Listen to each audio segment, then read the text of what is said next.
merci d'être venus aussi nombreux pour ce lancement en fait de cette nouvelle association, les Rendez-vous d'Afrique. Monsieur le ministre Nicolas Kazadi, merci d'être présent, merci d'être venu spécialement de Kinshasa pour le lancement de cette association. Je dois vous indiquer qu'il y a quelques minutes, j'ai eu Roland Dumas au téléphone, qui malheureusement ne pouvait pas venir parce qu'il a 101 ans au jour, mais il m'a dit qu'il était avec nous et il m'a dit une chose, il m'a dit, tu sais, l'Afrique a bien changé depuis le temps où j'étais ministre des Affaires étrangères. Et d'ailleurs, c'est ce que souligne un rapport récent, un rapport parlementaire du député Fuchs, qui doit passer d'ailleurs tout à l'heure, et qui souligne ce changement en Afrique. Une Afrique qui est pleine de promesses, mais qui doit surmonter aussi des graves défis et difficultés. Mais aussi, il y a énormément de potentialités en Afrique et qui n'échappent à aucune puissance. La France a pendant longtemps été pas l'unique puissance, mais une grande puissance en Afrique. Aujourd'hui, elle doit partager avec de nombreuses autres nations et puissances. Je voudrais dire aussi que cette initiative des Rendez-vous d'Afrique, elle a été inspirée aussi par une émission qui a été diffusée ces derniers mois sur la chaîne parlementaire, qui a été animée et créée par Yves Tréhard, qui s'appelle Souvenirs et Avenir d'Afrique, au cours de laquelle il a interviewé de nombreux intellectuels, politiques, artistes, et qui ont montré justement quelle était l'Afrique d'hier et quelle sera l'Afrique de demain. Donc les Rendez-vous d'Afrique, ça se veut être un modeste cercle d'influence qui sera composé d'échanges, qui sera composé donc de débats, mais aussi de rapports, parce que nous espérons pouvoir produire des rapports chaque année. L'idée, c'est pas de... Pour nous, c'est pas la question de la France-Afrique ou du rapport entre la France et l'Afrique. C'est vraiment mettre l'Afrique au cœur du monde, dans toutes ses relations et dans toutes ses dimensions avec les différents continents. On ne s'intéresse pas qu'à l'Afrique francophone. On va s'intéresser à l'Afrique lusophone, à l'Afrique anglophone, à toutes les Afriques. Parce que c'est pour ça qu'on a appelé ça Rendez-vous d'Afrique avec un S entre parenthèses, parce que finalement, dire l'Afrique, c'est un continent et ça ne veut rien dire en même temps, puisqu'il y a des Afriques, il y a quand même plus d'une cinquantaine de pays. Et c'est aussi... Donc on fera venir la Turquie, on fera venir les Brésiliens, on fera venir différents autres pays. Aujourd'hui, nous commençons avec la République démocratique du Congo. Et je remercie vraiment encore infiniment Monsieur le ministre Kazadi d'être présent. Je vais laisser la parole à Zour qui préside avec moi ce cercle. Merci Pierre. Bonsoir à tous. Je vous remercie tout d'abord d'être ici présent aujourd'hui. Ce cercle se veut un cercle ouvert sur la société civile d'abord, économique, industrielle, culturelle, artistique et médiatique, et aussi politique et diplomatique. Et ce soir, nous avons une assemblée représentative de notre vision de l'association. Donc je tiens à vous remercier chaleureusement pour votre présence en nombre ce soir et pour votre soutien à l'occasion de ce premier événement des Rendez-vous d'Afrique. Donc ce club va se réunir 5 fois par an et nous aurons l'honneur de recevoir une personnalité éminente qui nous exposera lors d'une conférence son regard des enjeux et des défis du continent africain dans le monde actuel et les perspectives qui en découlent. Voilà, je voudrais vous partager les valeurs de notre initiative.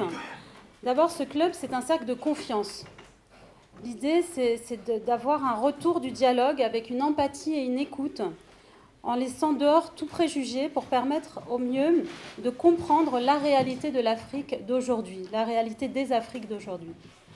Et nous souhaitons en faire un lieu de partage de nos expériences mutuelles, car nous sommes persuadés du caractère enrichissant de nos échanges avec le continent africain. Donc, comme vous le voyez sur ce poster, on a mis l'Afrique au centre, et c'est un cercle vertueux qui permet de restaurer la confiance pour mieux comprendre pour stimuler les échanges. Et le but, c'est de mieux se comprendre, de mieux comprendre les enjeux africains et les nouvelles perspectives pour notre avenir commun. Donc notre mission, c'est de rapprocher les femmes et les hommes et de remettre l'Afrique au centre des préoccupations de la France et du monde. Voilà. Donc le but, c'est de redynamiser et de promouvoir des projets de toutes sortes. Voilà, et je vais laisser à présent le micro à David Serrero qui va nous interpréter.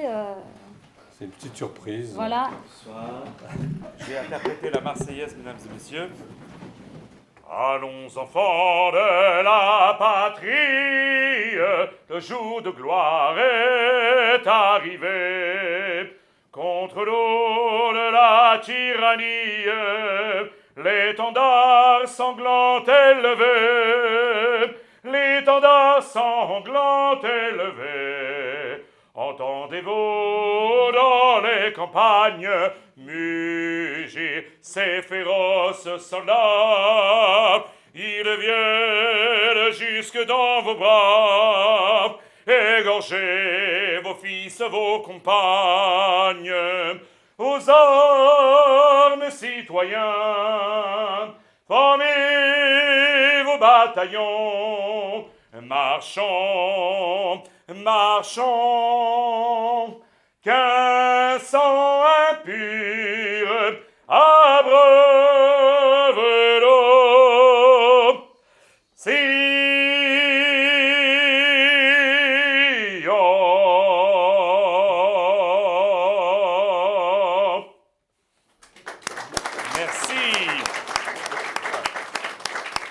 Maintenant, mesdames et messieurs, un grand honneur d'interpréter l'hymne national du Congo.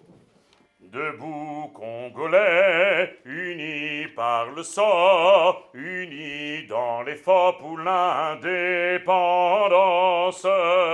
Dressons nos fronts, longtemps courbés, et pour de bon, prenons le plus bel élan dans la paix au peuple ardent. Par le labeur, nous bâtirons un pays plus beau qu'avant, dans la paix, citoyens.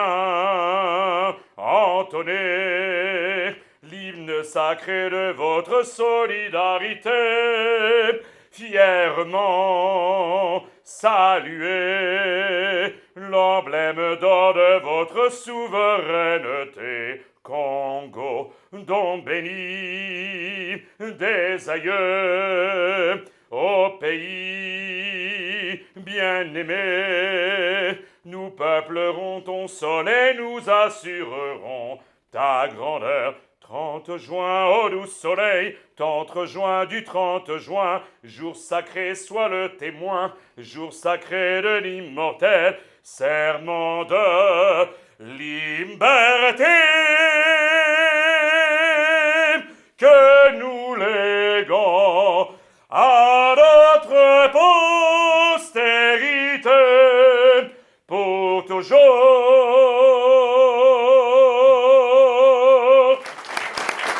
Merci beaucoup, mesdames et messieurs.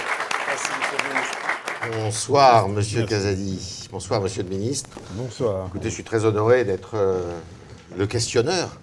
Bon, d'abord, je vais vous présenter assez rapidement, si vous voulez bien, parce que beaucoup vous connaissent ici, évidemment. Vous êtes ministre de l'économie et des finances de la République démocratique du Congo depuis maintenant 3 ans, depuis 2021. Et si je puis dire, vous êtes un économiste distingué, puisque vous avez fait de solides études d'économie. On vous a vu étudiant à Reims. On vous a vu aussi énarque, puisque vous êtes diplômé de l'École nationale d'administration de Strasbourg, où vous êtes passé. Vous êtes de la promotion Averroès. Après quoi, vous avez entamé une carrière importante de banquier, ici ou là, notamment à la Banque centrale de la République démocratique du Congo. Vous avez également travaillé à la Banque africaine de développement à Abidjan. Vous avez travaillé du côté des Nations Unies également. Et puis, vous êtes devenu diplomate pour votre pays, diplomate ambassadeur plénipotentiaire, c'est-à-dire que vous avez vous aviez le monde à vous. Et puis, en 2021, alors que Félix Tshisekedi était président de la République démocratique du Congo, il vous a nommé ministre des Finances, qui est un poste bougrement important, vous imaginez, dans ce pays.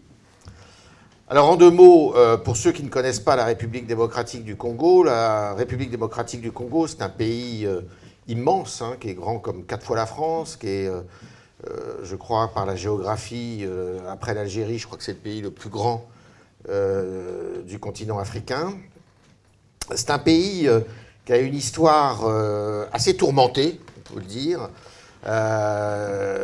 sans remonter à la nuit des temps. Ce qu'il faut que vous sachiez, parce que ça, c'est pas toujours su, c'est que la République démocratique du Congo, le Congo belge, comme on disait, eh bien, c'était la propriété privée de Léopold, avant que le roi des Belges eh bien, cède ce territoire au cœur de l'Afrique à l'État belge, précisément. C'était peu avant la guerre de 14-18. Et puis, eh bien, l'indépendance est arrivée, comme beaucoup d'indépendances en Afrique subsaharienne, et pas que subsaharienne d'ailleurs, en 1960, avec une figure qui restera quand même une grande figure de l'histoire africaine, qui était Patrice Lumumba, qui était Premier ministre, comme vous le savez, et qui a été assassiné dans des circonstances que les historiens continuent toujours à éclaircir d'ailleurs. Ça a été l'ère après, en 1965, est arrivé quelqu'un très connu, qui allait devenir maréchal, le maréchal Mobutu Sese Seko, qui a tenu le pays jusqu'en 1997. Un pays toujours en relation évidemment étroite avec la Belgique, qui a tenu quelques discours qui méritent d'ailleurs d'être revus et réentendus aux Nations Unies. Notamment, j'ai le souvenir d'un discours qui a été tenu en 1974, si ma souvenir est bon. Un discours assez précurseur sur l'émancipation de l'Afrique par rapport bien à l'Occident.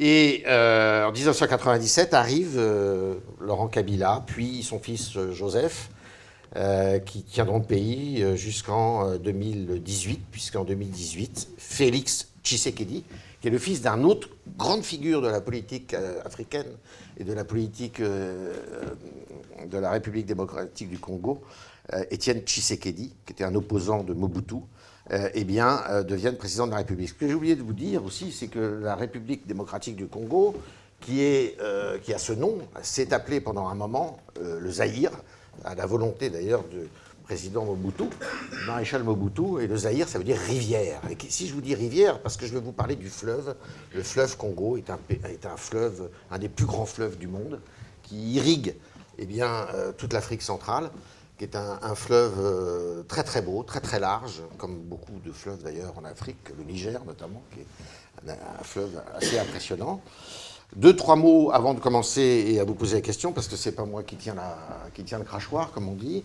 L'économie de la RDC, eh bien c'est, parce que je vous ai parlé de la politique, l'économie de la RDC, c'est un pays agricole à 70%, mais qui est riche de très beaux minerais, le cobalt, le coltan. Tout ce qui fait d'ailleurs vos téléphones portables, eh bien, ça peut venir de ces matières premières rares, comme on dit. Et c'est un pays qui aujourd'hui embute aussi à une guerre sanglante, terrible, qui malheureusement frappe toute la moitié est du pays.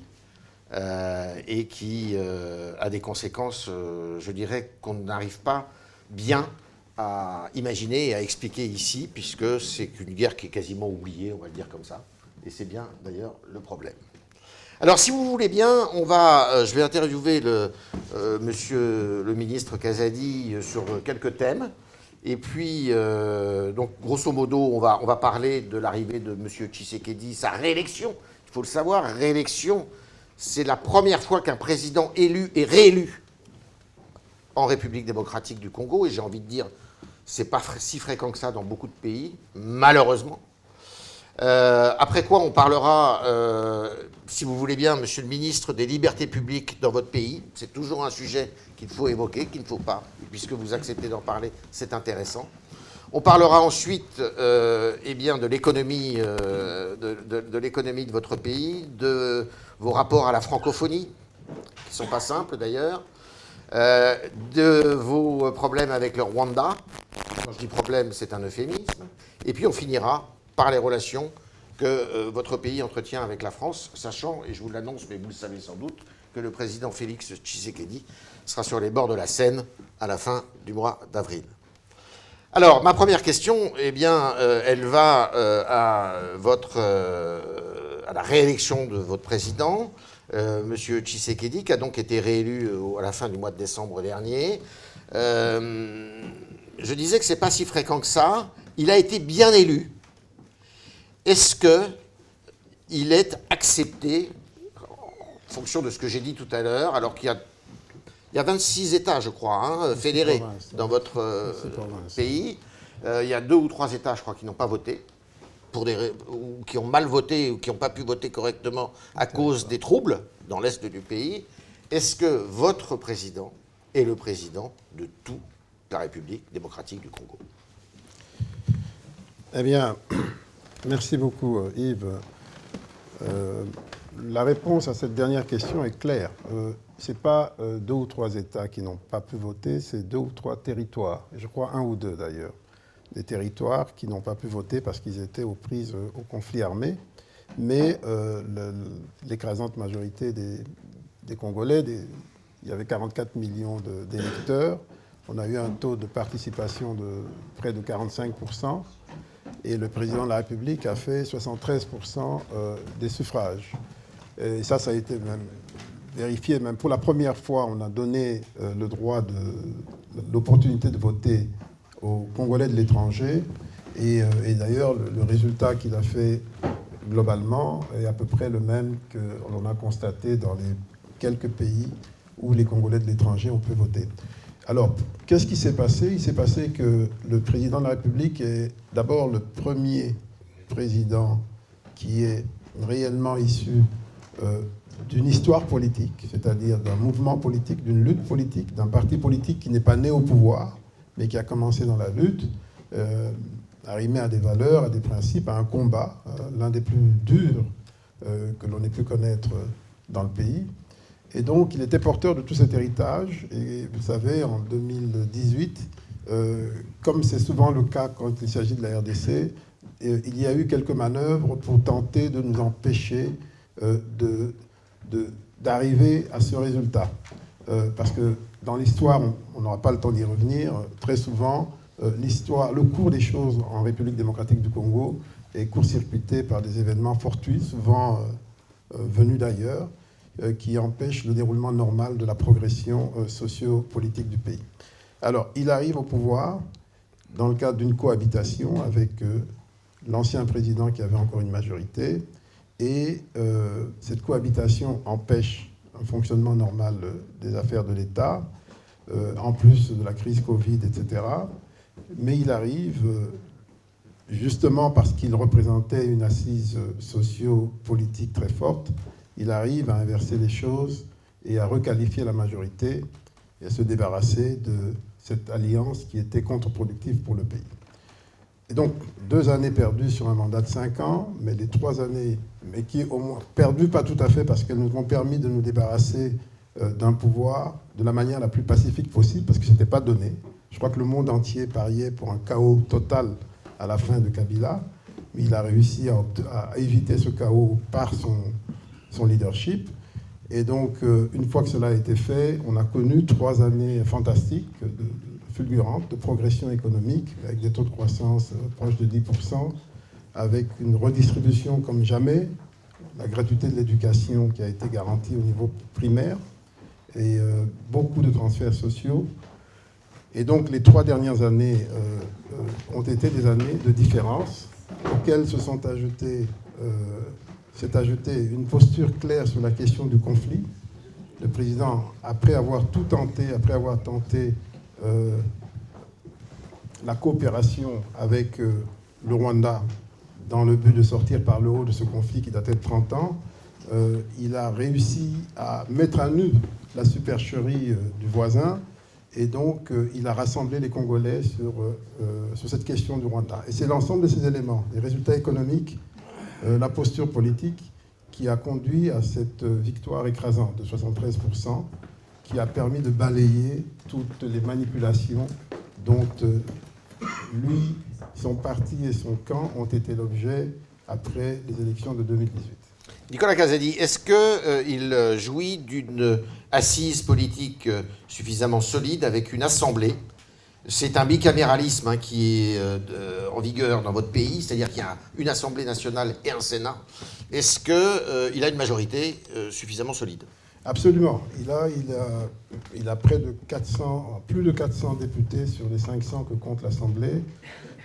C'est vrai que c'est une majorité plurielle parce que le système politique génère beaucoup de partis politiques, de regroupements politiques, mais il a une majorité très claire avec à la tête son propre parti, son parti d'origine, l'UDPS, qui est également mon parti, qui est largement en tête, mais sans avoir la majorité absolue, bien entendu, mais dans le cadre d'une large majorité. Oui.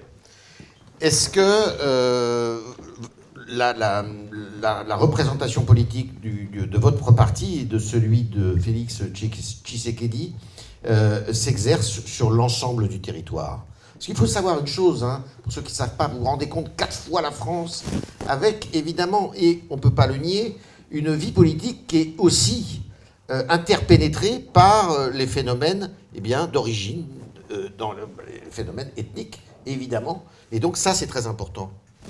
Oui, ça existe, ça existera toujours. Mais le parti UDPS est un des rares partis qui a une assise nationale, même s'il a des bastions évidents, qui ont aussi une connotation sociologique, mais il n'empêche que ça reste un parti, le plus grand parti national, avec une assise nationale. Ça, il n'y a aucun doute là-dessus. Le président ne peut pas faire plus de combien de mandats? Il est à son 2e et dernier mandat, conformément à la Constitution. D'accord. Alors, la semaine dernière, un confrère de Jeune Afrique, il y a des journalistes de Jeune Afrique dans la salle, qui travaille aussi pour Reuters, qui est un journaliste qui est en poste dans votre pays, a été libéré. Mais il a été poursuivi, il a fait de la prison. Parce qu'on estime qu'il a, après la mort d'un homme politique dont il considère qu'il a été assassiné, alors que la version officielle veut qu'il n'ait pas été assassiné, mais qu'il soit mort d'accident. Est-ce que aujourd'hui, la liberté d'expression, la liberté de penser dans votre pays, vous estimez qu'elle est néanmoins garantie? Écoutez, tout simplement, allez sur Internet, tapez n'importe quel mot-clé concernant la République démocratique du Congo, vous aurez une idée si il y a liberté d'expression ou pas. Allez sur Twitter, allez dans les chaînes de télévision, les radios locales. Et je ne pense pas qu'il y ait en Afrique centrale, et peut-être même en Afrique, un pays aussi ouvert sur le plan des libertés. Alors, ce qui s'est passé avec ce journaliste, c'est que nous sommes en même temps dans un contexte particulier, un contexte sécuritaire particulier, où il y a une guerre, où il y a une infiltration de nos institutions, où il y avait une tentative de manipulation des élections. Ça n'arrive pas qu'en France, ça arrive partout. Et donc, dans ce contexte, il y avait des éléments de renseignement qui montraient très clairement qu'il y avait une tentative de manipulation du processus, notamment à travers des informations non vérifiées qui étaient diffusées à travers ce journaliste. Et donc, c'est ce qui a amené à son arrestation, mais très vite, il a pu en sortir, et moi, je me réjouis qu'il soit sorti. Mais il a fait 6 mois de prison. Oui. Mais il est clair que la situation est particulière, et je vous dirai, parce que comprenez que de ma position, je sois quand même un petit peu informé, je peux vous dire que si on devait arrêter tous ceux qui sont réellement impliqués ou même rien que soupçonnés d'intelligence avec l'ennemi, de manipulation, on en aurait des centaines en prison aujourd'hui. Alors il y a une question importante, très importante, parce que c'est je dirais, une particularité aussi qu'on doit relever dans votre pays. Et c'est un débat ô combien importante. C'est le débat sur la peine de mort. Mais pas posé comme on a pu le poser ici il y a quelques 40 ans en France. Pas du tout. La peine de mort, il y a eu un moratoire dans votre pays sur la peine de mort, c'est-à-dire qu'elle n'était plus appliquée, mais la question se pose de savoir si cette peine de mort doit être rétablie. Pourquoi vous avez prononcé le mot d'intelligence avec l'ennemi, contre notamment de nombreux militaires qui sont jugés traîtres à la patrie. Je résume à gros traits, mais c'est un peu le sujet. Vous en êtes tous sur ce thème-là, sur ce terrain-là. Bien, vous avez touché un point clé, c'est que malheureusement, pendant plus de 30 ans, après la guerre qui a conduit à la chute de Mobutu, nous avons été systématiquement infiltrés par l'ennemi, avec une volonté claire de nous empêcher de reconstruire notre armée, qui avait été détruite déjà à l'époque de Mobutu. Et ça a réussi plus ou moins. Donc aujourd'hui, nous nous battons pour reconstruire cette armée, parce qu'il n'y a pas d'État sans armée. Et nous faisons face à cette infiltration, à ces trahisons qui sont évidentes, qui sont connues de tous les pays, de tous les services. Et à un moment donné, face à la réalité, il fallait prendre des décisions courageuses, bien qu'elles ne soient pas les plus souhaitables. Le rétablissement de la peine de mort est une décision difficile à prendre. Mais parce que dans le monde aujourd'hui, c'est quelque chose qu'on n'a pas envie d'entendre, qu'on n'a pas trop envie d'entendre. Mais ça correspond à une réalité dans le pays. Et je crois que le premier objectif visé, il est surtout dissuasif. C'est de dire, attention, c'est une affaire sérieuse, c'est le pays qui est en jeu, on ne pourra plus tolérer que des commandants systématiquement décrochent devant l'ennemi parce qu'ils sont tout simplement en connivence. Ce n'est plus possible. Il y a plus que ça. Et donc, il fallait une mesure forte. L'idéal serait qu'on n'arrive pas à utiliser cette peine de mort. Mais je crois que dans toutes les armées de tous les pays, lorsqu'il y a trahison au sein de l'armée, c'est des mesures les plus radicales qui sont prises. Et pour vous dire ce que nous vivons, moi j'aurais souhaité qu'on mette cela en balance avec... Parce que la crainte, c'est de dire, oui, mais on peut tuer, on peut faire des erreurs judiciaires, on peut tuer des innocents. Mais compter le nombre de centaines de milliers d'innocents qui sont morts du fait de la guerre, qu'on n'arrive pas à terminer, justement, entre autres, à cause de cette infiltration. C'est bien des innocents qui sont partis. Doit-on rester contempler? Je crois qu'on fait la politique sur la base de la réalité, pas sur la base de la fiction. On a en face de nous un ennemi dont on connaît la dangerosité, même si ce n'est pas suffisamment dénoncé. J'aurais souhaité que les gens soient davantage écœurés sur ce que nous subissons de cette guerre. On va en reparler, Plutôt que de regarder une tentative de réaction qui est faite justement pour préserver l'essentiel. Alors, on va aborder le thème de l'économie, si vous le voulez bien, Monsieur Casady, avec une chose qu'il faut dire, c'est que vous êtes un pays énorme, qui a beaucoup de richesses, je disais, beaucoup de richesses agricoles, du minerai, beaucoup de minerais, des minerais rares. C'est un pays pauvre, néanmoins, où il y a encore beaucoup de pauvreté, avec un exode rural important. Il faut savoir que Kinshasa, c'est 17 à 18 millions d'habitants. Il doit y avoir 500 000 habitants supplémentaires tous les ans. Avec donc des communications qui ne sont pas toujours très simples. Et ce qu'il faut savoir, contrairement à la légende, les premiers partenaires de la République démocratique du Congo aujourd'hui, ce n'est pas la Chine, je ne crois pas. Ce n'est pas la Turquie, c'est la Belgique, le premier partenaire. Et le deuxième partenaire, je crois, mais vous allez peut-être me démentir, je crois que c'est la France. Quels sont aujourd'hui les principaux acteurs de l'économie congolaise, en dehors évidemment des Congolais? Quels sont vos partenaires, ceux qui exercent la pression la plus grande pour entrer dans votre pays? Oui, je crois qu'il faut voir de quels chiffres on parle. Je crois que si on regarde le patrimoine, c'est possible que ce soit la Belgique suivie de la France. Il faut que je revoie mes chiffres. Mais si on regarde les opérations en exploitation pour le moment, l'économie la plus dynamique, c'est clair qu'aujourd'hui, la Chine contrôle plus de 80% du secteur minier, qui est le fer de lance de l'économie. Donc là, il n'y a pas de doute là-dessus. Et ça, c'est une réalité. Donc nos partenaires traditionnels, malheureusement, ne sont pas suffisamment au rendez-vous pour plusieurs raisons. Et l'une d'elles, c'est que nos partenaires historiques se sont enfermés. C'est des producteurs de normes. Hein. L'Occident est producteur de normes. C'est bien. Ça, on le sait. Il en faut. Mais à un moment donné, ils s'enferment dans leurs normes et ils se mettent en situation de ne plus jamais rien faire en Afrique. Et c'est un peu à quoi on assiste. Et puis qu'en plus, il s'agit d'un pays qui lui-même a souffert de 30 années de désordre voulu, de désordre provoqué, qui a aggravé nos faiblesses. Eh bien, tout cela fait qu'on est dans une forme de rendez-vous impossible. Et si, même quand on aurait voulu, parce que nous faisons un effort, nous, pour maintenir des équilibres dans nos partenariats, c'est presque une mission impossible. Et quand bien même on le voudrait, encore faut-il qu'il y ait, du côté de nos partenaires historiques, des hommes d'affaires, des gens prêts pour le faire. Ça devient compliqué. La démographie n'est pas à votre avantage et beaucoup d'autres raisons. Donc il y a une dynamique qui nous entraîne tous et que nous subissons, alors que fondamentalement, du point de vue du modèle, du point de vue des valeurs, du point de vue culturel, nous sommes très clairement davantage liés à cette partie-ci du monde. Est-ce que vous pouvez subir des influences qui sont des influences que vous ne souhaitez pas, ou qui sont des influences qui, d'après vous, ont un avenir limité? Alors je pense évidemment, puisque moi je connais la réponse, mais je préfère que ce soit vous qui la donniez, la Russie notamment. Est-ce que vous avez une influence importante de la Turquie? Chacun sait qu'aujourd'hui la Turkish Airlines est la première compagnie aérienne de l'Afrique.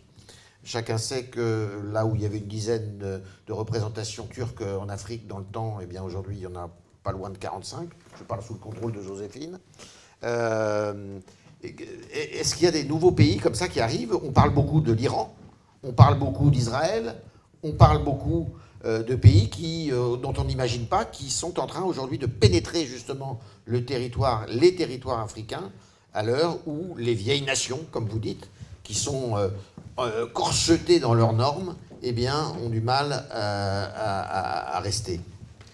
Oui, bon, il y a une petite différence à faire. Il y a des pays, ce qu'on appelle le Nouveau Monde, des pays comme la Turquie, la Chine, l'Inde, un petit peu le Brésil, qui ont l'avantage de la jeunesse, parce qu'ils sont relativement jeunes, du dynamisme économique, c'est des pays qui créent, c'est des pays qui peuvent se déployer sur plusieurs terrains à la fois, qui peuvent envoyer des hommes d'affaires jusqu'au bout du monde, ça leur donne un avantage. Et puis c'est des pays qui, il n'y a pas très longtemps, n'étaient pas très loin de l'Afrique par rapport à certains aspects économiques, et donc ils savent mieux appréhender le risque africain, ils savent prendre le risque africain mieux que ne savent le faire nos anciens partenaires, nos vieux partenaires.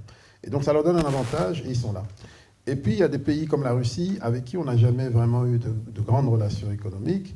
La Russie est surtout vue sur le prisme géopolitique, sécuritaire. Malheureusement, il n'y a pas beaucoup de connexions. Vous dites malheureusement Enfin, historiquement, il n'y a pas beaucoup de connexions. Mais je crois que sur le plan purement économique, un pays comme la Chine, c'est un des rares pays qui aujourd'hui peut remplir toute l'Afrique pratiquement, peut être sur des milliers de projets en même temps. Et ce pays a une particularité, il faut le dire. Ce pays arrive à conquérir des marchés, l'Afrique, le monde, sans jamais tirer une seule balle, sans jamais s'ingérer dans quoi que ce soit. Ça lui confère aussi un avantage. qui est apprécié. C'est selon, oui. Alors, c'est un pays, la République démocratique du Congo, qui compte quelques 100 millions d'habitants. La démographie est galopante, je le soulignais tout à l'heure en parlant de Kinshasa. Est-ce que ça risque de vous poser un problème dans les années à venir? Je vous rappelle qu'aujourd'hui, l'Afrique et la RDC y participent tout à fait. L'Afrique, c'est 1,3 milliard d'habitants, et d'ici à 2050, ça sera 2 milliards d'habitants. Et probablement d'ici à la fin du siècle, ça sera quelques 3 milliards d'habitants. Est-ce que c'est une perspective qui... Alors la jeunesse, si on écoute Lionel Zinsou, la jeunesse peut être un atout, mais si on écoute d'autres, Stéphane Smith par exemple, c'est pas un atout. Oui, moi je ne suis pas un malthusien, moi. Je pense plutôt que c'est un atout. C'est vrai qu'il y a un risque. Il y a un risque de voir cette jeunesse continuer de s'accroître avec un décalage important par rapport au développement. Mais définitivement, celui qui a la démographie, il a l'avenir. Et nous avons la chance d'avoir la démographie, en plus d'avoir les quelques ressources naturelles. Ce qui nous manque, c'est simplement la capacité à gérer ces ressources humaines comme il le faut, c'est-à-dire à les éduquer, à les connecter au monde positivement. 60% de la population, moins de 20 ans. Hein. À peu près, oui. L'âge médian est de l'ordre de 18 à 20 ans. Mais nous avons la chance, avec le président Tshisekedi, d'avoir remis l'éducation au cœur du débat. Nous avons rétabli l'éducation primaire obligatoire et gratuite. C'est inscrit dans la Constitution, mais personne ne l'avait jamais fait auparavant. Donc maintenant, ça c'est important, ça. Très important. Ça fait que d'une année sur l'autre, on a eu plus de 5 millions d'enfants qui étaient dans les rues, qui étaient destinés à la rue, qui ont intégré les écoles. Ça pose maintenant le défi de la qualité de l'enseignement, du nombre d'élèves par classe. On est en train de les adresser les uns après les autres, mais c'est un élément essentiel. Et après le primaire, il y a le secondaire. L'ambition du président pour ce quinquennat, c'est de faire monter la gratuité au secondaire, éventuellement en commençant par le secondaire technique et professionnel, qui est le plus urgent pour qualifier les enfants et leur permettre d'avoir des emplois. Donc il y a un travail qui est fait pour relever ces défis. Et c'est dommage que ce travail soit freiné par la guerre, parce que ça demande un effort financier, un effort humain et politique. Ça nous distrait. Mais en même temps, ça nous oblige de reformer notre armée, et donc ça, on en aura toujours besoin. Alors, on va passer à un thème que vous connaissez, j'imagine bien, c'est celui de la francophonie. Alors, c'est pas la francophonie, il faut le savoir, parce que souvent, il y a pas mal de contresens qui sont faits sur ce thème de la francophonie. Il faut savoir que la francophonie n'est pas une affaire française. C'est pas la France, c'est pas les Français, c'est pas le général de Gaulle qui était plutôt contre la francophonie, qui a lancé cette idée. C'est l'idée de deux grands présidents qui étaient Léopold Sédar Senghor et Habib Bourguiba, qui ont lancé la francophonie. Et la francophonie, c'est principalement d'ailleurs à l'origine une affaire effectivement d'Africains. Il ne voulait pas, je pense De Gaulle ne voulait pas parce que ça constituait un contre-pouvoir dont il se méfiait amplement. Aujourd'hui, il y a quand même la francophonie peut être un levier extraordinaire sur le plan économique, justement. Or, on s'aperçoit de deux choses, de deux exemples, par exemple. Le Gabon, récemment, n'a pas quitté la francophonie, mais est rentré dans le Commonwealth, c'est-à-dire dans l'ensemble équivalent, mais beaucoup plus actif d'ailleurs, anglophone, et que, ces jours-ci, la question se pose de la part de Kinshasa, de la République démocratique du Congo, elle, de quitter carrément la francophonie parce qu'elle estime que de mauvaises manières lui sont faites. Où en êtes-vous ? Eh bien, vous accepterez que ce soit légitime qu'on se pose la question. Au moins ça. Écoutez, la francophonie, c'est quoi ? C'est d'abord le partage en commun du français, c'est des valeurs politiques et autres, culturelles. Et c'est aussi une économie qu'on veut créer. On veut créer la francophonie économique, même si on y arrive difficilement. Alors, sur ces trois terrains, je crois que, comme on disait tout à l'heure, celui qui a la démographie a l'avenir. Je pense que, légitimement, nous pouvons prétendre, en tant que République démocratique du Congo, être l'avenir de la francophonie par plus de 100 millions de locuteurs réels ou potentiels que nous représentons. Alors, sur le plan des valeurs, nous pouvons au moins dire que ce qui se passe, c'est des contre-valeurs par rapport à l'injustice que nous subissons par rapport au conflit à l'Est, l'attitude du grand monde en général, y compris du monde francophone, par rapport à la question de la guerre à l'Est, qui est totalement injuste.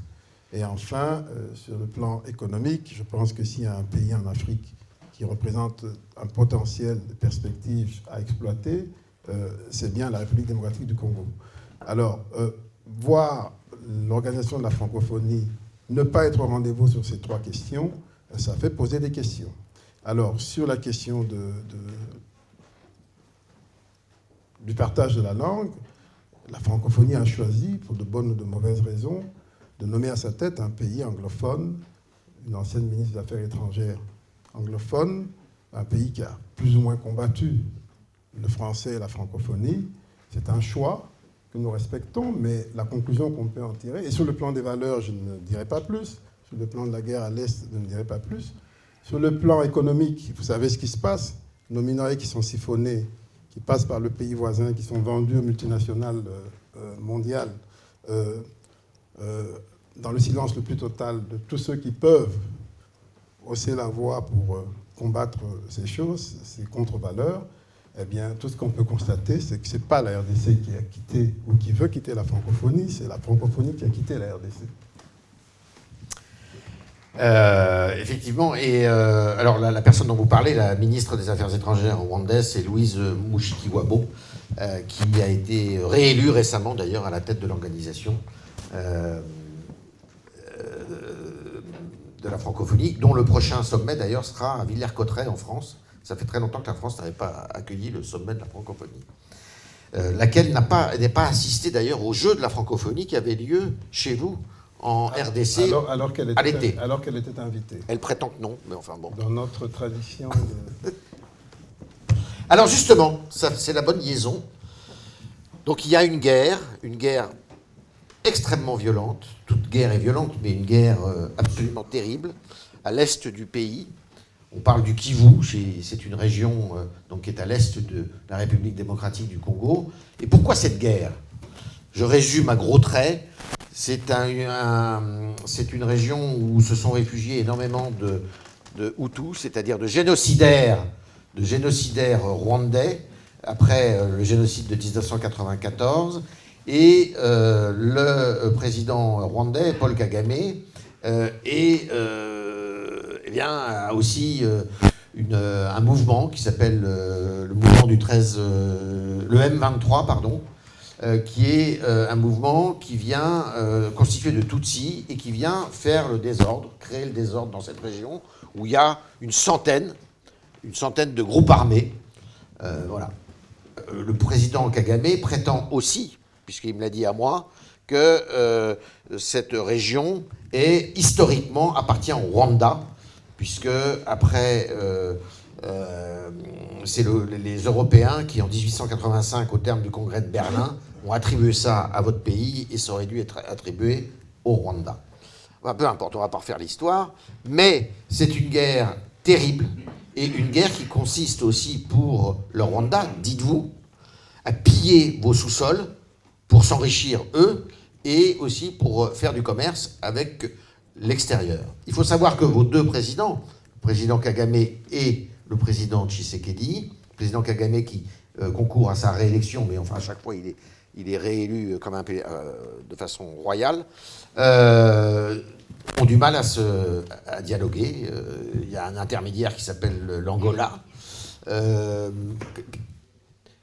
Votre version des faits et votre regard sur ce conflit, dont le président Tshisekedi dit que c'est un deuxième génocide. Oui, c'est clair qu'il y a eu une sorte de contre-génocide après le génocide perpétré contre les Tutsis rwandais.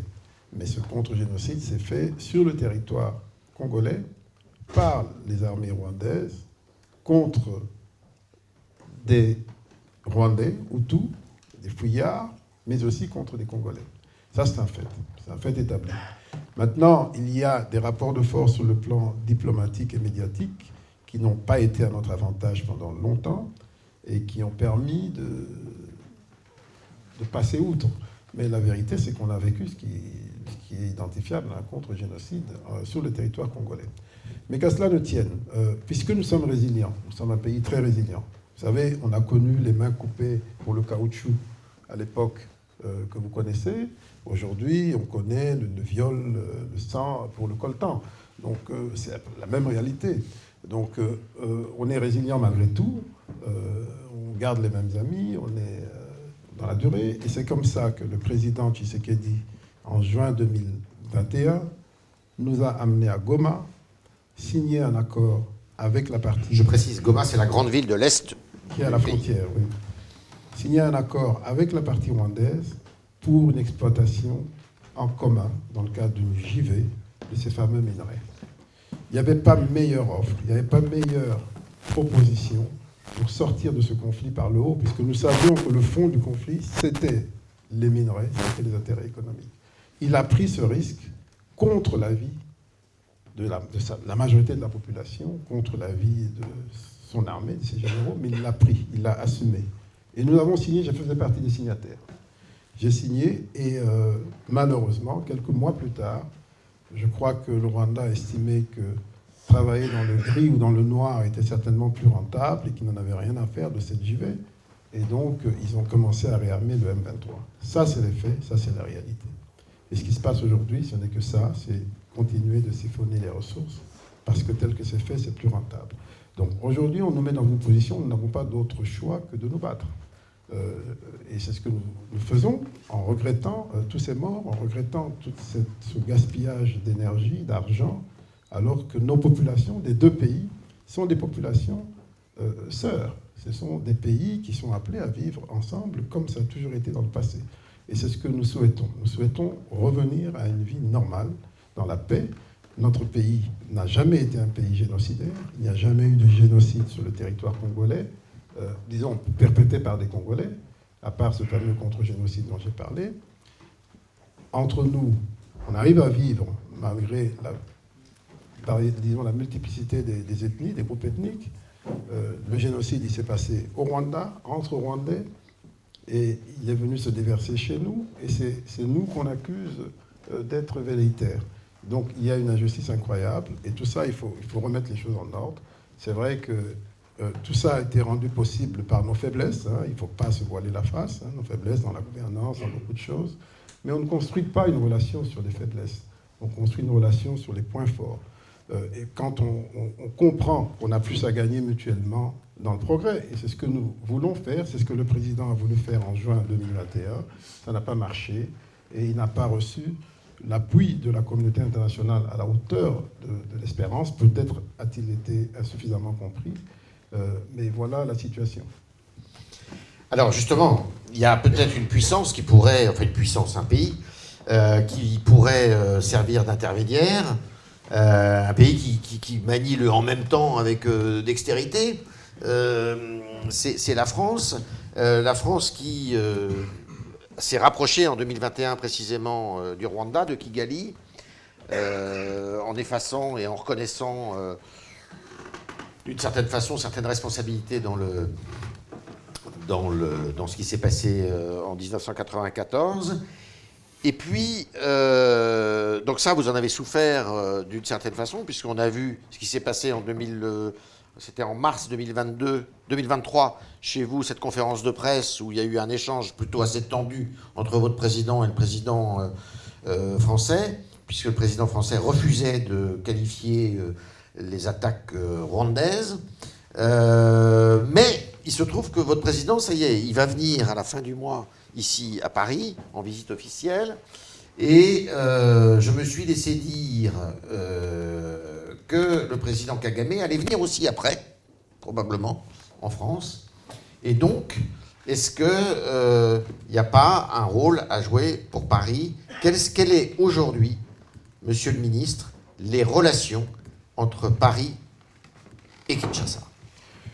Les relations sont bonnes, mais chaque pays défend ses intérêts comme il l'entend, et chaque pays a le droit de défendre ses intérêts. Donc la France a eu une posture donnée qui a fait que le président Macron n'a pas été en mesure de dénoncer l'agresseur quand il était à Kinshasa, mais j'ai vu qu'il y a eu une évolution, parce que cette année, il y a eu une déclaration dans laquelle la France demandait au Rwanda de quitter le territoire, etc. Donc il y a quand même eu une évolution, Dieu merci. Maintenant, nous, ce que nous savons, c'est qu'il faut du temps pour convaincre, il faut expliquer et il faut travailler. Et donc, nous sommes concentrés là-dedans, nous travaillons, tout en expliquant, tout en dénonçant, mais nous savons que, en définitive, la responsabilité, elle est la nôtre, de nous défendre, de défendre notre pays, et c'est ce à quoi nous nous appliquons. Donc, ne vous inquiétez pas, donc je pense que avec le temps, il n'y a pas que la France qu'il faut convaincre, il y en a beaucoup d'autres, y compris en Afrique. Et le travail est fait tous les jours. Nous sommes en train de renforcer notre diplomatie. Et nous avons sur le plan des arguments, sur le plan du narratif, nous avons les meilleurs éléments qui soient. Maintenant, il faut les mettre en œuvre, il faut les expliquer. Ça prendra du temps. Il y a une forme d'inertie parce que le monde entier a préféré fermer les yeux. Ce n'est pas du jour au lendemain comme ça qu'il va changer d'avis. Ça prendra un peu de temps, mais on voit que les lignes sont en train de bouger et je pense que ça va se poursuivre. Toute petite question. L'armée congolaise, c'est combien d'hommes, à peu près? Je ne sais pas très bien et je ne le dirai pas, même si je le savais avec précision. Ah bon, d'accord. Non, parce que l'armée rwandaise, c'est 13 millions d'habitants et 40 000 hommes. Donc, vous voyez, c'est beaucoup d'hommes, beaucoup de soldats. Monsieur le ministre, avec votre accord, on va donner la parole au public. Alors, je vous demanderai non pas de faire des commentaires, mais de poser des questions, s'il vous plaît. Je vais passer dans les rangs. Qui est-ce qui voudrait poser des questions? Soyez pas timide. Monsieur le ministre, ça ne va pas vous étonner que je pose la première question. Vas-y, Jean. L'environnement des affaires. Bon, on a vu des choses vraiment progresser, mais il faut plus. Pour, notamment nos standards occidentaux. Donc, qu'est-ce que vous envisagez à cet égard? Parmi les plaintes, des plaintes concernant notamment la réforme fiscale qui a été votée, je crois, mais qui n'est pas encore mise en application. Il y a des plaintes, enfin pas des plaintes, peut-être des sujets de réflexion sur la loi sur la sous-traitance. Voilà. Donc en fait, c'est une interrogation un peu globale sur le chemin que vous souhaitez continuer, vous envisagez de continuer en matière d'amélioration du climat des affaires. Pour favoriser l'arrivée de capitaux étrangers, notamment. Spécialement d'Occident. Mais je voudrais savoir, sur la réforme fiscale, les plaintes ou les questionnements portent sur quoi précisément? Bon, il y a deux choses. Il y a le fait qu'ils considèrent que les hommes d'affaires installés en RDC considèrent que la structuration de la fiscalité, basée sur l'impôt cédulaire, les impôts cédulaires, est dépassée, et que vous l'avez pris en compte. Oui. Et puis le fait que, naturellement, mais ça c'est une plainte constante dans différents pays, les entreprises du secteur formel sont quand même visées en priorité. Donc un élargissement de la base fiscale serait souhaitable. Mais justement, c'est ce qu'apporte la nouvelle loi qui est passée en décembre dernier. Elle a été promulguée. On a revu l'impôt sur les sociétés et on a introduit l'impôt sur les personnes physiques. Alors, l'impôt sur les sociétés, ça va dans le sens d'une simplification, baisse de taux et simplification à tous les niveaux. Et ça remet en question, on n'est plus dans l'impôt cédulaire. Donc maintenant, on est dans un impôt unique, etc. Donc on a totalement changé. Maintenant, on est dans la période de transition et c'est à partir de l'année prochaine que ça va s'appliquer. 2025. Alors, ce qui est important dans cette réforme, C'est bon. Ce qui est important dans cette réforme, et ça c'est vraiment mon bébé, j'espère que qu'il va bien grandir, c'est l'introduction justement de l'impôt sur les personnes physiques. Pour une raison bien simple, c'est que si le doing business est affecté au Congo, l'une des raisons, c'est la corruption.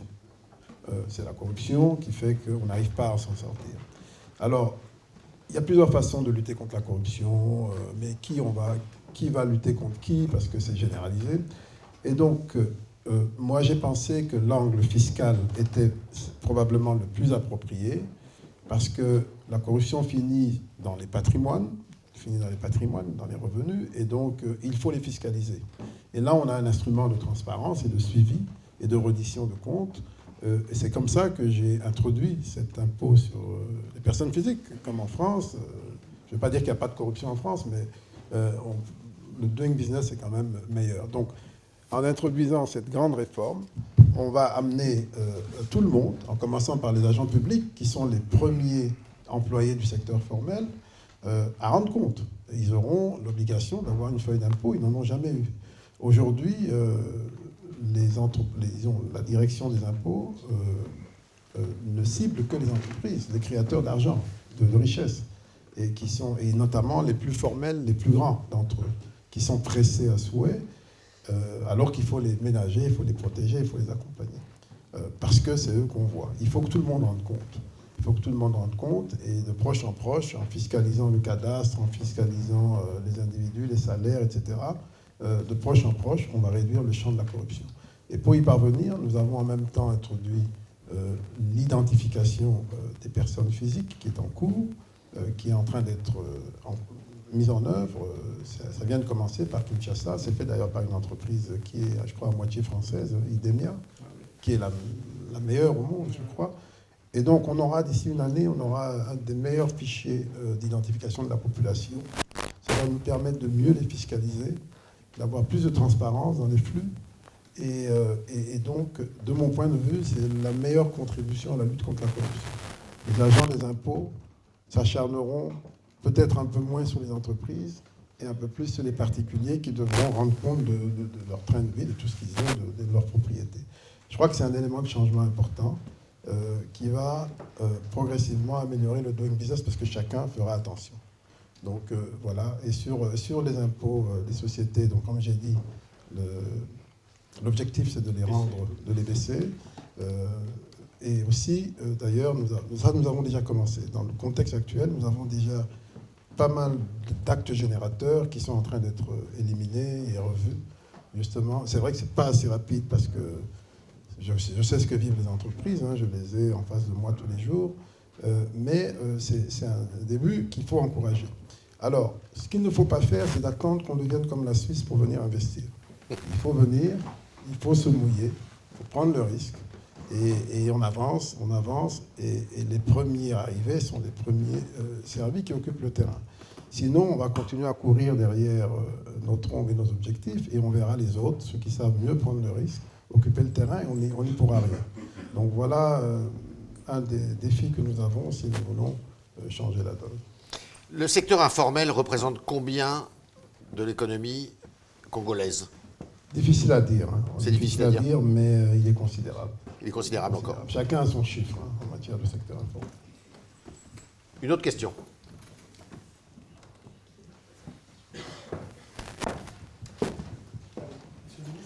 Stéphane Fauché, vous êtes doté récemment d'un cadre législatif pour accompagner vos grands travaux au travers de partenariats publics-privés, donc trouver des sources de financement dans ce cadre contractuel.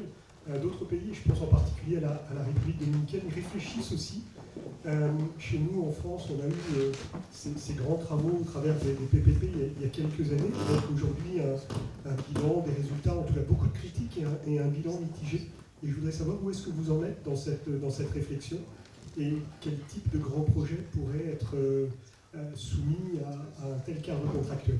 Merci. Oui, c'est vrai que nous avons une loi sur les PPP avec un cadre réglementaire de mise en œuvre. Elle n'est pas encore suffisamment maîtrisée par tout le monde, mais il y a des expériences de PPP qui commencent, qui se mettent en place, et on a quelques bons résultats, notamment en matière d'infrastructure, en BOT. Il y a l'aéroport qui va bientôt démarrer, l'aéroport international en BOT. Il y a quelques projets de grands axes routiers sur lesquels il y a un trafic suffisant pour générer des revenus. Et donc, on est en train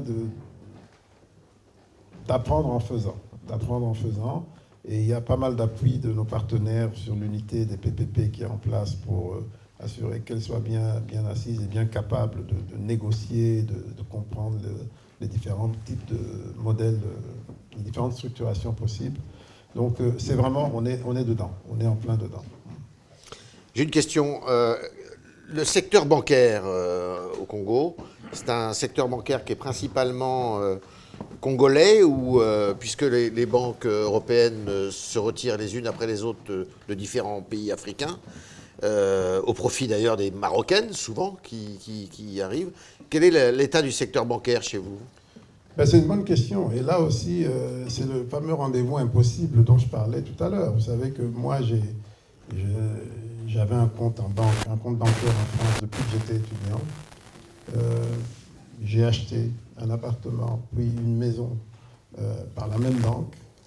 Et j'arrive à des fonctions officielles dans mon pays. Et un jour, je reçois un courrier, on me dit on ne veut plus de vous. Allez, allez-vous-en.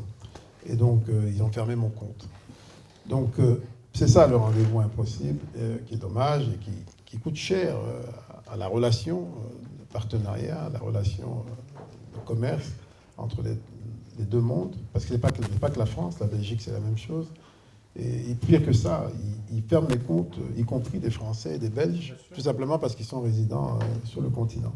Alors, je ne sais pas comment on peut se faire mal à soi-même à ce niveau-là. Il n'y a pas d'explication possible. Alors, le système bancaire au Congo, aujourd'hui, le monde a changé. Le monde est en train de changer, vous l'avez dit.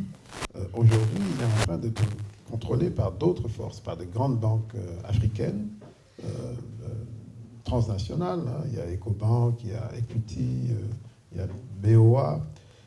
Il y a quelques banques nationales qui se débrouillent pas mal. Au Congo, il y a la Robank, qui est la première banque privée en République démocratique du Congo, mais qui n'est encore que nationale. Et donc, il y a quand même des changements majeurs. Ce que je regrette, c'est qu'il n'y ait pas de banque dont l'actionnariat est majoritairement congolais. Malheureusement, il n'y en a pas. Et ça, c'est un défi, pas seulement pour les banques, mais pour le business en général. Nous avons malheureusement beaucoup reculé en ce qui concerne la promotion d'un entrepreneuriat purement congolais. Et c'est pour ça qu'il y a eu cette fameuse loi sur la sous-traitance qui est partie d'une bonne intention, même s'il y a des risques de dévoiement importants, tout comme la zaïrianisation de l'époque. L'idée, c'est de dire qu'il faut bien qu'il y ait des nationaux aux commandes dans les affaires, mais ça ne se décrète pas, malheureusement. Et le risque, c'est qu'on répète les mêmes erreurs. Et il faut accompagner, mais il faut aussi que les partenaires qui amènent une expérience, un patrimoine en termes d'expérience et de capitaux et de capacités, aient le souci de coacher des nationaux, et le souci de produire des nationaux. En Afrique du Sud, ça a plutôt bien réussi. Chez nous, peut-être à cause de souvenirs de la zaïrianisation, on a du mal à y arriver, mais c'est une obligation morale. Qu'il y ait une loi ou pas, il faudrait que les hommes d'affaires étrangers aient le souci de créer de bons hommes d'affaires nationaux dans leur sillage. Donc voilà ce que je peux dire, mais je suis tout à fait conscient des risques importants qu'il y a par rapport à la loi sur la sous-traitance, et je peux même aller plus loin. Les miniers, par exemple, tout le monde n'est pas sain dans cette matière. Il y en a qui systématiquement détournent la loi au profit des entreprises de leur groupe. Mais même ceux qui voudraient jouer le jeu, encore faut-il qu'ils aient des acteurs congolais suffisamment compétitifs pour remplir cet espace-là. Est-ce qu'il y a une autre question? Oui, madame. Bonjour, monsieur le ministre. J'ai une question concernant l'instabilité à l'est. Peut-être bouger le micro. J'ai une question. Oui. Concernant l'instabilité à l'est du Congo. Je voulais savoir quelle action concrète vous mettez en place pour garantir l'intégrité territoriale, et de l'autre côté, quelles sanctions économiques concrètes vous envisagez contre le Rwanda, par exemple? Bonne question. Eh bien, souvenez-vous que le président, pendant la campagne électorale de 2018 et pendant toutes ces années de premier mandat, il n'a pas arrêté de rappeler qu'il allait faire face aux défis du conflit à l'Est en utilisant tous les leviers.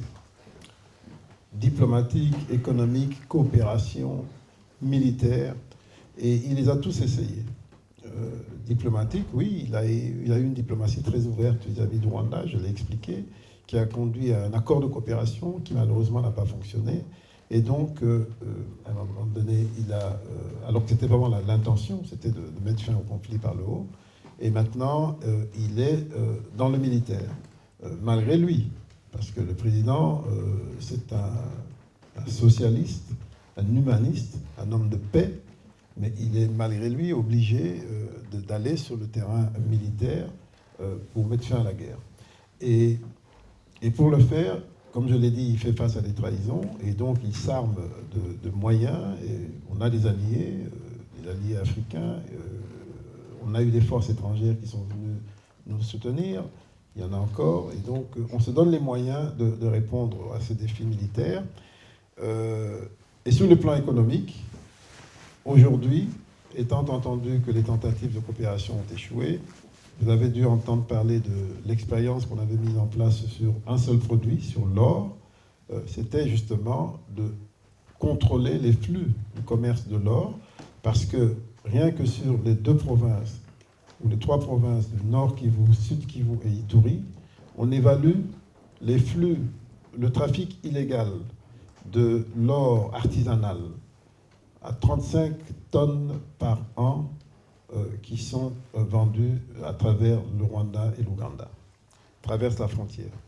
Nous avons, en 2022, nous avons mis en place un partenariat avec les Émirats Arabes Unis pour récupérer le contrôle de cet or, parce que cet or était vendu d'ailleurs principalement sur la place de Dubaï. Et donc, ils sont venus vers nous en disant, nous aussi, on veut sortir de cet or du sang, allons-y ensemble. On a dit OK.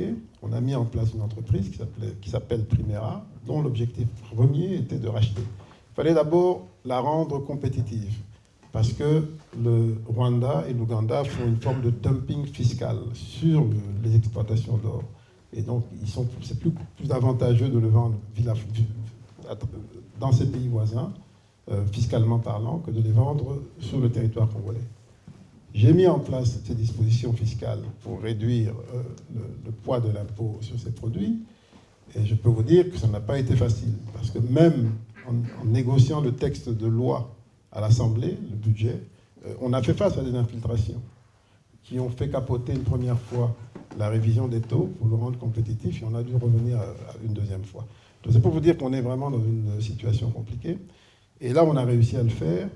On a pu, en moins d'une année, partir de 22 kilos, 22 ou 27 kilos exportés annuellement à 5 tonnes en moins d'une année. L'objectif reste de reconquérir les 35 tonnes, qui sont l'estimation de... Et donc, on a du travail à faire. Mais quelles n'ont pas été les critiques de tous les bien-pensants de l'univers sur ce commerce, en cherchant toujours à avoir quelque chose de suspect, de louche, de trafic, etc. Tout le monde, il y a eu son mot, et alors que c'était tout simplement un acte patriotique de défense des intérêts vitaux du pays. Et donc, mais là, on continue sur l'or. Après, il y a le coltan. C'est les 2 principaux produits qui alimentent les conflits dans cette partie du territoire. L'objectif est justement de couper l'herbe sous les pieds du Rwanda, mais pour ça, on irait beaucoup plus vite si tous les bien-pensants qui nous donnent des leçons, mais qui sont ceux qui bénéficient de ce commerce à travers les multinationales, eh bien, si ceux-là se rapprochaient de nous pour trouver des solutions, on irait beaucoup plus vite. On irait beaucoup plus vite et on mettrait fin à ce commerce du sang pour le bénéfice de notre pays. Mais la bonne nouvelle, c'est que quand même, il y a un dialogue qui est engagé, notamment avec la France, sur cette question des minerais critiques, avec l'Amérique aussi, pour justement rendre cette chaîne beaucoup plus propre, beaucoup plus transparente et faciliter un commerce direct avec la République démocratique du Congo, plutôt que de laisser faire tous ces trafics qui sont porteurs de mort et de sang. Ce qu'il faut savoir, c'est que les forces onusiennes qui étaient présentes dans la région vont quitter normalement le territoire, vont quitter cette région.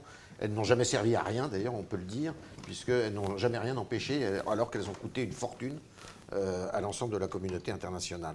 Est-ce qu'il y a une autre question? No more questions. So I think we can applaud you.